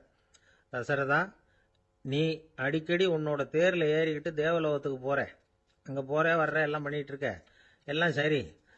தேவலோகத்திலையும் உன்னை நல்லபடியாக தான் வரவேற்கிறாங்க. தேவேந்திரன் உன்னை பிரியமா அழைச்சிட்டு போய் தன்னுடைய அரியாசனத்திலேயே தனக்கு பக்கத்திலேயே உட்கார வைக்கிறான். நீயும் சந்தோஷமா உட்காந்து பேசிவிட்டு வந்துடுற. ஆனா நீ இங்க வந்ததுக்கு அப்புறம் அங்க என்ன நடக்குது தெரியுமா உனக்கு அப்படின்னாரான் நாரதர். என்ன நடக்குது எனக்கு ஒன்றும் தெரியலையே அப்படின்னாரான் தசரதர். நாரதர்கிட்ட கிட்டத்தில் கேட்டிருக்காரு, கொஞ்சம் சொல்லுங்க என்னது அப்படின்னு. அவர் நெருங்கி வந்தாரான் நாரதரும். மெதுவா அவர் காதோட காதா சொன்னாராம். அதாவது நம்ம பாஷையில சொல்ல போனா பத்த வைக்கிறார். நீ அங்க தேவேந்திரங்கிட்ட உட்காந்து பேசிவிட்டு வந்த பிறகு நீ அங்க உட்கார்ந்திருந்த அரியாசனத்தை தண்ணி ஊத்தி கழுவி சுத்தப்படுத்துறாங்க. நீ என்ன அந்த அளவுக்கு சுத்தம் இல்லாத ஆளா, தினம் குளிக்காமையா இருக்கிற அப்படின்னாராம். தசரதருக்கு இது ரொம்ப அவமானமா போயிட்டுது. அப்படியே செய்யறாங்க அப்படின்னாராம். ஆமா, நீ வேணும்னா நான் சொல்றது உண்மையா இல்லையா அப்படின்னு சோதனை பண்ணி பார்த்துக்கோ அப்படின்னாரான் நாரதர். உடனே தசரதர் இதுக்காகவே புறப்பட்டு தேவலோகம் போனார். அங்கே வழக்கம் போலவே இவரை கூப்பிட்டு உட்கார வச்சு பேசிக்கிட்டு இருந்தான் தேவேந்திரன். கொஞ்ச நேரம் பேசிக்கிட்டு இருந்துட்டு, சரி நான் கிளம்புறேன்னு புறப்பட்டார். சரி, அவனும் வாசல் வரைக்கும் வழி அனுப்பி வச்சுட்டு உள்ளே போயிட்டான். தசரதர் வெளியில் கொஞ்ச நேரம் மறைஞ்சி இருந்துட்டு மெதுவாக உள்ளே எட்டி பார்த்தார் என்ன நடக்குதுன்னு. நாரதர் சொன்னது உண்மைதான். தசரதர் உட்கார்ந்திருந்த ஆசனத்தை அங்கே 2 தேவர்கள் கழுவி சுத்தப்படுத்திக்கிட்டு இருக்கிறாங்க. தசரதரால் இதை தாங்கிக்க முடியல. அவருக்கு ரொம்ப அவமானமாக போச்சு. நேரா கிடுகிடுன்னு தேவேந்திரங்கிட்டே போனார். நான் உட்கார்ந்திருந்த இருக்கையை சுத்தம் பண்றியே, நான் என்ன அந்த அளவுக்கு பாவியா அப்படின்னு கேட்டார். ரொம்ப கோபமாக கேட்டார். தசரதரே, மனுஷனுக்கு 3 கடன்கள் உண்டு. தேவ கடன், ரிஷி கடன், பித்ரு கடன். இதை தீர்க்காதவன் பாவியாகிறான். இதுல மகனை பெறுவதால் தான் பித்ரு கடன் தீரும். உனக்கு மகன் கிடையாது, அதனால நீ பாவி ஆகிற. பாவி உட்கார்ந்திருந்த இடம்ங்கிறதுனால அதை சுத்தம் செய்ய வேண்டியது எங்க கடமை அப்படின்னு நானும் தேவேந்திரன். இந்த இடத்துல தசரதருக்கு ஏற்பட்ட அவமானம் ஒரு வைராக்கியமா மாறிச்சு. தேவேந்திரனே கேட்டுக்கோ, ஒரு மகனை பெற்ற பிறகுதான் இந்த சபையில மறுபடியும் அடி எடுத்து வைப்பேன் அப்படின்னு சொல்லிவிட்டு போயிட்டாராம். போய் புத்திர காமேஷ்டி யாகம் பண்ணார். புத்திரர்கள் பிறந்தார்கள். இந்த கதையில உள்ள கருத்து என்னன்னா, தேவேந்திரன் தசரதரை அப்படி அவமானப்படுத்தலைன்னா அவருக்கு இப்படி ஒரு வைராக்கியம் பிறந்திருக்குமா? யோசிச்சு பார்க்கணும். நமக்கு ஏற்படுகிற சில அவமானங்களையும் வைராக்கியமா மாத்திக்குவோம். அப்படி மாத்திக்கிட்டோம்னா வாழ்க்கையில முன்னேறலாம். நம்ம ஆளுங்க சில பேர் அவமானத்தை வைராக்கியமா மாத்திக்கிறது எப்படி தெரியுமா? நம்மகிட்ட ஒரு பையன் சொன்னான், எங்கள் அப்பா என்னை எல்லாருக்கும் முன்னாடி வச்சு திட்டிவிட்டார், பொறுப்பு இல்லாமல் ஊர் சுத்துறேன்னு சொல்லி அவமானப்படுத்தி விட்டார். இனிமே நீ என் முகத்திலேயே முழிக்காதரா போடான்னு வேற சொல்லிவிட்டார். எனக்கு ரோஷம் வந்துட்டுது. அந்த அவமானத்தை வைராக்கியமாக மாற்றிக்கிட்டேன். அன்னையிலேருந்து அவர் முகத்திலேயே முழிக்கிறது இல்லை அப்படின்னா. அப்படியான்னு கேட்டோம். ஆமாங்க, அவர் வீட்டில் இல்லாத நேரமாக பார்த்து உள்ள சமையல் கட்டுக்கு போய் சாப்பிட்டுட்டு நைஸாக வெளியில் வந்துடுவேன் அப்படிங்கிறான் அவன். என்ன சார் உங்கள் பையன் என்ன செஞ்சுக்கிட்டு இருக்கிறான் இப்போ அப்படின்னு கேட்டார் ஒருத்தர். அடிக்கடி கண்ணாடி முன்னாடி நின்று அழகு பார்த்துக்கிட்டு இருக்கிறான் சார் அப்படின்னாரு அப்பா. இளம் பருவம் இப்படி தான் இருக்கும், அதையெல்லாம் சாதாரணமாக நினச்சிடாதீங்க அப்படின்னாரு அவர். என்ன சார் சொல்கிறீங்க, கண்ணாடி முன்னாடி நின்றுக்கிட்டு நேரத்தை வீணாக்கிக்கிட்டு இருக்கான், அதை ஒரு பெரிய விஷயமா நான் நினைக்கணுமா அப்படின்னாரு இவர். இளம் பருவத்தில் இளைஞர்களுக்கும் சின்ன பொண்ணுங்களுக்கும் அடிக்கடி கண்ணாடியில் பார்க்கணும்னு தோணும். அது வெறுமனே அழகு பார்க்கறது மட்டும் இல்லை, அவங்க தங்களையே தேடி கண்டுபிடிக்கிற ஒரு முயற்சி அது. இது ஒரு மனோதத்துவ விளைவு. இது வரைக்கும் சின்ன பிள்ளையா இருந்துட்டோம், இனிமேல் நாமளும் மற்றவங்க மாதிரி மனிதர்கள் தான் அப்படிங்கிற உணர்வு அவங்களுக்கு வருது. தங்களோட முகம் எப்படி இருக்குது, அழகு எப்படி இருக்குது, உடம்பு நேரம் எப்படி இருக்குது, முடி எப்படி இருக்குது அப்படிங்கிறதையெல்லாம் கண்டுபிடிக்கிறாங்க. அதுக்கப்புறம் இன்னொரு ஆணோ பொண்ணோ தன்னை கவனிக்கணும் அப்படின்னு நினைக்கிறாங்க. இதெல்லாம் மனோதத்துவ உண்மைகள், இதெல்லாம் இயற்கை. இதை பார்த்துட்டு பெற்றவங்க பிள்ளைங்க கெட்டு போட்டாங்க அப்படின்னு நினைக்கக்கூடாது, அவங்கள திட்டிக்கிட்டே இருக்கக்கூடாது. இன்னைக்கு பல குடும்பங்களில் இதுதான் நடந்துகிட்டு இருக்குது. மனுஷ வாழ்க்கையிலேயே இப்படியும் இல்லாத அப்படியும் இல்லாத ஒரு பருவம் இளம் பருவம். 13லேருந்து 19 வயசுக்கு உட்பட்ட ஆண்கள் பெண்கள் இந்த வகையை சேர்ந்தவங்க, டீனேஜ் குரூப். இவங்கள சின்னவங்கன்னு நினச்சிட முடியாது, பெரியவங்கன்னு நினச்சிட முடியாது. இவங்க ரொம்ப சென்சிட்டிவ். சமூகம் நினைச்சா இவங்களை நல்லவங்களாகவும் ஆக்கலாம், கெட்டவங்களாகவும் ஆக்கலாம். கொஞ்சம் அக்கறை எடுத்துக்கிட்டா பெரிய பெரிய மேதைகளையும் விஞ்ஞானிகளையும் உருவாக்கலாம். ஆனால் நடக்கிறது என்ன தெரியுமா, அநேகமாக இவங்களை யாருமே சரியாக புரிஞ்சுக்கிறது இல்லை, இவங்களை சரியாக நடத்துறதும் இல்லை.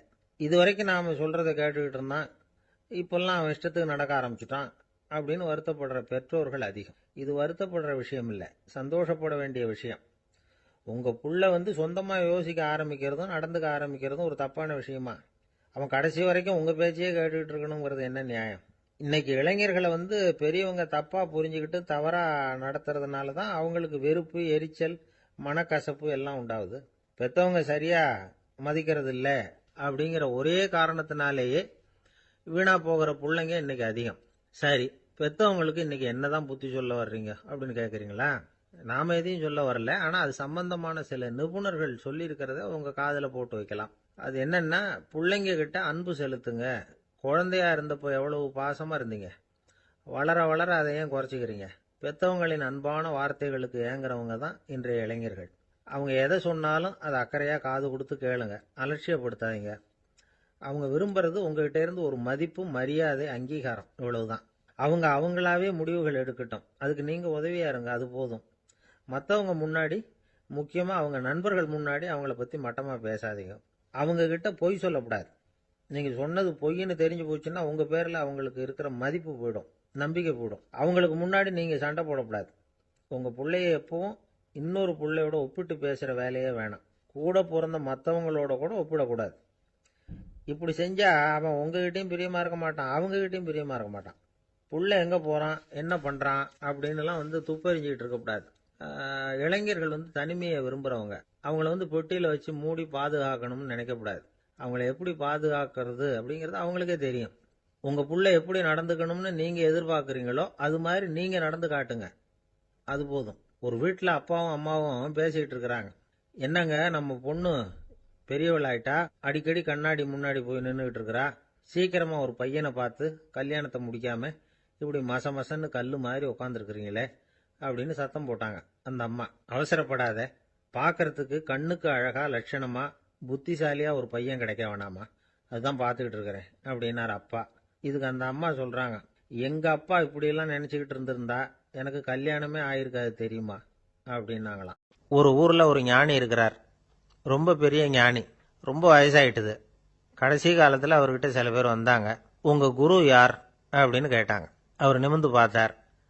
எனக்கு ஆயிரக்கணக்கான குருமார்கள் உண்டு, அவங்க பேரெல்லாம் சொல்லணும்னா இந்த காலம் பத்தாது, ஆனால் முக்கியமான ஒரு 3 பேரை பற்றி மட்டும் உங்களுக்கு சொல்கிறேன் அப்படின்னாராம். அப்புறம் சொன்னார், அந்த 3 பேரில் ஒருத்தன் ஒரு திருடன், ஒரு சமயம் ஒரு பாலைவனம் வழியாக நான் போய்கிட்டு இருந்தேன். அப்போது வழி தவறி போய் ஒரு கிராமத்துக்கு போயிட்டேன். அது இருட்டு நேரம், நடு ராத்திரி, ஊரே உறங்கி போச்சு. அந்த நேரத்தில் ஒரு ஆள் மட்டும் ஒரு வீட்டு சுவத்தில் ஏதோ பண்ணி உள்ளே நுழையிறதுக்கு முயற்சி பண்ணிகிட்டு இருக்கிறான். அவங்கிட்ட போய் நான் இன்னைக்கு இங்கே எங்கே தங்க முடியும் அப்படின்னு கேட்டேன். அதுக்கு அவன், இந்த ராத்திரி வேளையில் அது ரொம்ப சிரமம், ஒரு திருடனோட உங்களால் தங்க முடியும்னா நீங்கள் என்னோட தங்கலாம் அப்படின்னா. நான் அவங்க கூட 1 மாதம் தங்கியிருந்தேன். ஒவ்வொரு நாள் ராத்திரியும் இப்போ நான் என்னுடைய வேலைக்கு போகிறேன், நீங்கள் ஓய்வு எடுத்துக்கோங்க அப்படின்னு சொல்லிவிட்டு போவான். அவன் திரும்பி வந்த உடனே உனக்கு ஏதாவது கிடைச்சிதான்னு நான் கேட்பேன். அதுக்கு அவன், இன்னைக்கு ராத்திரி ஒன்றும் இல்லை, நாளைக்கு மறுபடியும் முயற்சி பண்ணுவேன் அப்படின்பா. எப்பவும் அவன் நம்பிக்கை இழந்ததே கிடையாது, எப்பவும் சந்தோஷமாகவே இருப்பான். நானும் ரொம்ப காலமாக தியானம் பண்ணிக்கிட்டே இருந்தேன், ஒன்றுமே நடக்கலை. ஆனால் நான் என்ன பண்ணேன் தெரியுமா, மனசு வருத்தப்படும், நம்பிக்கை இழந்துருவேன். அப்போல்லாம் அந்த திருடனுடைய விடாமுயற்சி தான் ஞாபகத்துக்கு வரும். அதனால் அந்த திருடன் எனக்கு ஒரு குரு. என்னுடைய 2வது குரு யாருன்னா அது ஒரு நாய். இது எப்படின்னா, ஒரு சமயம் எனக்கு ரொம்ப தாகமாக இருந்தது. ஒரு நதியை நோக்கி போய்கிட்டு இருந்தேன். அப்போ ஒரு நாயும் வந்தது. அதுக்கும் தாகம். ஓடி வந்து ஆற்றை பார்த்தது. அதோட நிழல் வந்து ஆற்றுல தெரிஞ்சுது. அதை பார்த்ததும் பயந்துட்டுது. அதாவது அது தன்னுடைய சொந்த உருவத்தையே கண்டு பயந்தது. அதை பார்த்து குறைக்குது, திரும்பி ஓடிச்சு. ஆனால் அதுக்கு தாகம் அதிகமாக இருந்ததுனால அது மறுபடியும் திரும்பி வந்தது. பார்த்தா மறுபடியும் தண்ணியில் நாயோட உருவம் தெரியுது. இப்படி சில தடவை பண்ணிச்சு. இருந்தாலும் கடைசியில் தண்ணியில் குதிச்சுட்டுது துணிஞ்சி. இப்படி குதித்த உடனே அதோட உருவமும் மறைஞ்சுட்டுது. இதை பார்த்தேன். நான் என்ன புரிஞ்சுக்கிட்டேன்னா, எவ்வளவுதான் பயம் இருந்தால் கூட ஒருத்தன் தைரியமாக காரியத்தில் இறங்கணும் அப்படிங்கிறத புரிஞ்சுக்கிட்டேன். இந்த போதனை அந்த நாய்கிட்ட இருந்து எனக்கு கிடைச்சிது. இது ஒன்று. அடுத்தது என்னுடைய 3வது குரு யாருன்னா அது ஒரு சின்ன குழந்தை. நான் ஒரு சமயம் ஒரு நகரத்துக்கு போனேன். அங்கே ஒரு குழந்தை எரிகிற மெழுகுவத்தி ஒன்று எடுத்துக்கிட்டு வந்தது. நான் அந்த குழந்தைய பார்த்து வேடிக்கையாக கேட்டேன், ஏன் பாப்பா, இந்த மெழுகுவத்தியை நீயாவே கொளுத்துனியா அப்படின்னு கேட்டேன். ஆமான்னுது அந்த குழந்தை. சரி, இந்த மெழுகுவத்தி முன்னாடி எரியாமல் இருந்தது, இப்போ எரியுது. இந்த மெழுகுவத்திக்கு வெளிச்சம் எங்கேருந்து வந்தது, அதை எனக்கு காட்ட முடியுமா அப்படின்னு கேட்டேன் அந்த குழந்தைகிட்ட. இதுக்கு அந்த குழந்தை சிரிச்சுக்கிட்டு அந்த மெழுகுவத்தியை ஊதி அணைச்சுட்டுது. அதுக்கப்புறம் என்னை பார்த்து கேட்டுது, இப்போ இந்த மெழுகுவத்தியின் வெளிச்சம் போனதை பார்த்தீங்க இல்லையா, அது எங்கே போச்சுன்னு எனக்கு சொல்லுங்க அப்படின்னுது. அந்த குழந்தை இப்படி கேட்டதும் என்கிட்ட இருந்த ஆணவம் அழிஞ்சுட்டுது. நான் படித்ததெல்லாம் அந்த வினாடியில் சுக்கு நூறாக போயிட்டுது. என்னுடைய முட்டாள்தனத்தை நான் உணர்ந்தேன் அப்படின்னு இவ்வளவும் அந்த ஞானி விவரமாக சொன்னாராம். அதனால் நாம் இன்னார்கிட்ட இருந்து தான் இதை கற்றுக்கணுங்கிறது இல்லை, யாருக்கிட்டே இருந்தும் எதையும் கற்றுக்கலாம். நம்மால் ஒருத்தன் ஒரு நாய் வளர்த்துக்கிட்டு இருந்தான். அந்த நாய்க்கு வால் கிடையாது. யாரோ ஏற்கனவே வெட்டி எடுத்துட்டாங்க. இந்த நாய் தான் சார் எனக்கு குரு, அதுகிட்டே இருந்து கூட நான் பாடம் கற்றுக்கிட்டு இருக்கிறேன் அப்படின்னா. அப்படி என்ன கற்றுக்கிட்டேன் இந்த வால் இல்லாத நாய்கிட்டே இருந்து அப்படின்னு கேட்டோம். நாம் யாருக்கிட்டையும் வாலாட்டக்கூடாது அப்படிங்கிற பாடத்தை அதுகிட்டே இருந்து தான் நான் கற்றுக்கிட்டேன் அப்படின்னா. ஒரு ஊரில் ஒருத்தர் இருந்தார், ரொம்ப நல்லவர். யாருக்காவது ஏதாவது கொடுத்துக்கிட்டே இருப்பார், கொடையாளி. தினமும் யாராவது ஒருத்தருக்கு ஏதாவது கொடுக்கலன்னா அவருக்கு தூக்கம் வராது, அப்படி ஒரு பழக்கம். அது மட்டும் இல்லை, அவர் கொடுக்கறது அடுத்தவங்களுக்கு தெரியாது, அவ்வளவு ரகசியமாக அதை கொடுப்பார். வலது கை கொடுக்கறது இடது கைக்கு தெரியக்கூடாதுன்னு சொல்லுவாங்கல்ல, அது மாதிரி அவர். ஒரு நாள் ராத்திரி அவர் ஏற்கனவே தயாராக கட்டி வச்சிருந்த பணம் முடிச்ச கையில் எடுத்துக்கிட்டு வீட்டை விட்டு வெளியில் வந்தார். தெருவில் இறங்கி நடந்தார். இன்னைக்கு யாருக்கு தர்மம் செய்யறது அப்படின்னு யோசனை பண்ணிட்டு இருட்டில் நடந்து வந்துகிட்டு இருக்கிறார். யாரோ ஒருத்தர் எதிரில் வர்றது மாதிரி தெரிஞ்சுது. உடனே அவர் கிட்ட போனார். தன்கிட்ட இருந்த பணம் முடிச்சு அவசரமா அவர் கையில் திணிச்சுட்டு திரும்பி வந்துட்டார். அப்பாடா, ஒரு வழியா யாருக்கும் தெரியாம இன்னைக்கு தர்மம் பண்ணியாச்சு அப்படிங்கிற மகிழ்ச்சி, மன நிறைவு அவர் முகத்துல. நிம்மதியா தூங்கினார். அப்புறம் எழுந்திரிச்சார். மறுநாள் காலையில ஊரு பூரா ஒரே பேச்சு. என்ன பேச்சுன்னா, நேற்று ராத்திரி ஒரு திருடன் கையில யாரோ பணத்தை கொடுத்துட்டு போயிருக்கிறாங்க அப்படின்னு எல்லாரும் பேசிக்கிட்டு இருக்கிறாங்க. இதை கேள்விப்பட்டதும் அந்த பெரியவருக்கு ரொம்ப வருத்தமா போச்சு. அடடா, போயும் ஒரு திருடனுக்கா உதவி பண்ணியிருக்கிறோம், பிரயோஜனம் இல்லாம போட்டுதே அப்படின்னு நினைச்சார். சரி, இன்னைக்கும் யாருக்காவது உதவி பண்ணணும் அப்படின்னு முடிவு பண்ணினார். ராத்திரி நேரம் வந்தது.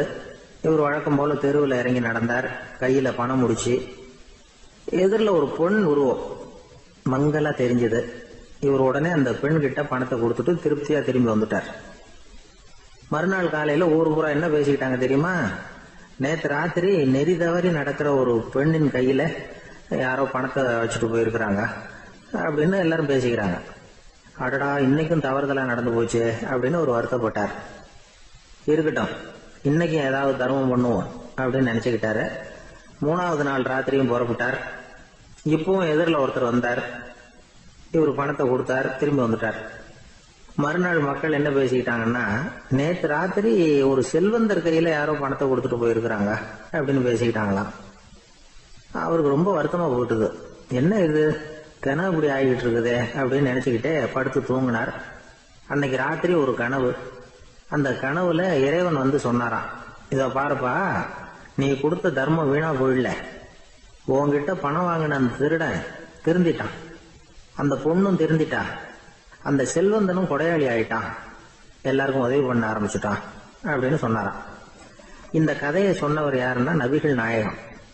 இதுல உள்ள கருத்து என்னன்னா, நல்ல மனசோட தர்மம் பண்ணுனா அது வீணா போறதில்லை. இன்னொரு கருத்து, தர்மம் வந்து தன்னை மட்டுமல்ல அடுத்தவங்களையும் தீமையிலிருந்து காப்பாற்றும். இதுதான் நாம புரிஞ்சுக்க வேண்டியது. இந்த காலத்திலயும் இது மாதிரி சில சம்பவங்கள் நடக்கிறது உண்டு. ஒரு பெரியவர் இருட்டுல நடந்து வந்துகிட்டு இருந்தாரு. எதிரில் வந்த ஒருத்தன் வலுக்கட்டாயமா ஒரு கையை பிடிச்சி ஒரு பண முடிப்பை கொடுத்து வச்சுக்க சொல்லிவிட்டு விலகி போயிட்டான். பெரியவருக்கு ஆச்சரியம், இந்த காலத்திலயும் இப்படி வலது கை கொடுக்கறது இடது கைக்கு தெரியக்கூடாதுன்னு நினைக்கிற கொடையாளிகள் உண்டு போல இருக்கு அப்படின்னு யோசனை பண்ணிக்கிட்டே நடந்தார். கொஞ்ச தூரம் போயிருப்பாரு. அதுக்குள்ள அதே ஆள் திரும்பி வந்தான். கொடுத்த பண முடிப்பை திருப்பி கொடுங்க அப்படின்னு கேட்டு வாங்கிட்டான். இவருக்கு ஒன்றும் புரியல. ஏன் இப்படி பண்றேன்னார். அது ஒண்ணும் இல்லைங்க, கொஞ்ச நேரம் இதை உங்ககிட்ட கொடுத்து வச்சிருந்தேன் அவ்வளவுதான் அப்படின்னா. ஏன்னு கேட்டார்.